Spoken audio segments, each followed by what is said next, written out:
Good day, coders. We're going to take a look at a couple of quick examples of when we use which loops today in this little video vignette.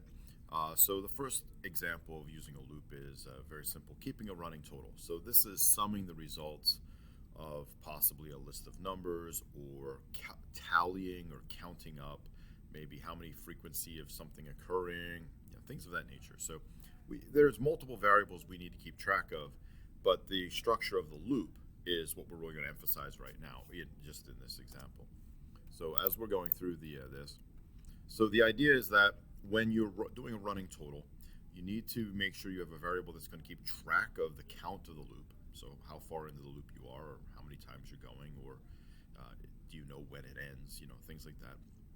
And then there's another set of variables like I was hinting at before, like you have to keep track of, which is what we call the accumulators here. The accumulator is a situation where it's going to add up all the values when you're summing. So a simple variable to use would be sum, S-U-M. It's the mathematical term of adding everything up. And then you can see the num variable here in this example is the counter. We're going to keep track of the value. So while num is less than or equal to 10, so just running the loop structure, we know this loop's going to start at 1, and then it's going to go 2, 3, 4, 5, and go up through, hit 10. Yep, that still does it for 10. So 1 through 10, 10 times. All right, what is it doing 10 times? It's going to sum together whatever, in this case, whatever num is. So, I could input something, maybe and add it in there.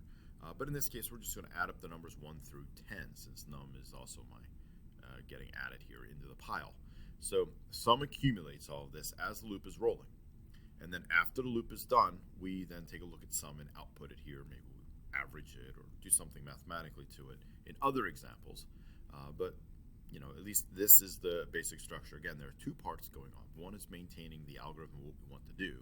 So that's adding the numbers up. And the second is keeping track of the loop. All right. So as a picture, you can see as we go through this, is there more to read? Is there more to input? Is there, you can look at it from different perspectives. From data file bringing in, or just inputting from the keyboard, or maybe the computer just keeps calculating values for us. All right. So here it's accumulator. It's going to start at 0. The number of days, interesting. Okay, get to know how many days you're going to have sales. So here we're inputting. This loop is going to run then that many times. All right. So we input days, and you can see now days is used here. We're using it as a for loop style. Days is my ending point, so start at 1 and go up through that many days. So maybe you input how many numbers you want to input first. And then you can see here it goes, gather the sales for that day, so day 1, then the next time through day 2, day 3. Nice. You can see the program down here, nicely added up, nicely formatted, get the new value. And when it's all said and done, it added up all 5 values that they inputted, say, hey, we got 5 days to add. So next topic is this thing called sentinel. A sentinel loop is a loop structure that will quit when a password or a key phrase or a value has been hit or struck. All right. Oftentimes we use some really crazy integer numbers to close out a data file or a big data listing. So like -99 or in this case 999. These are values that trigger hey, we're going to end. So here's this loop. Once we input the number of points as -1 in this case. So while the points is not -1, we keep inputting. And then when we input a -1 at the end of the data list, it's done. Now, if we combine these two topics with what we did before, make sure you never add the sentinel into the sum. So that's one of the things you got to watch out for if you're doing one of those summing sentinel loops. All right. So here's a situation that goes through the point total.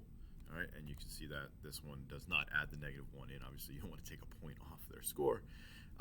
So as you roll through this, you can see the points is input at last before it goes right back to test. So there's no chance that you're going to add the -1 into.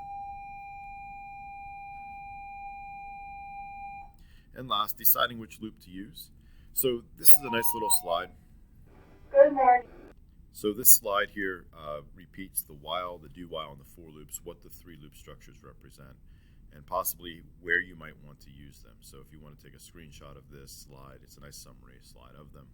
The while loop iterates until something, of course, ends when it becomes a false situation. You always have to make sure you're validating input. It's a nice way of making sure that your input segments have been validated. The do while also does that a little bit as well. The reading lists and data, terminated by that sentinel we just looked at, great example of using a while loop because you're not sure when it's going to end. So my little thing is that I usually try not to use a do while loop ever until I really need to put a while statement after creating the code. There's not very many instances of that situation. So the do while I don't use very often, but the while loop, anytime I don't know how long the loop is going to run, that's my go-to. Anytime I know a set value for how many times the loop is going to run, I like to use the for loop. That's my penchant. So follow along with me or make your own. It's okay. Everybody has their own writing style with how they develop code. It's like writing a novel. All right. So every author has a little bit different penmanship.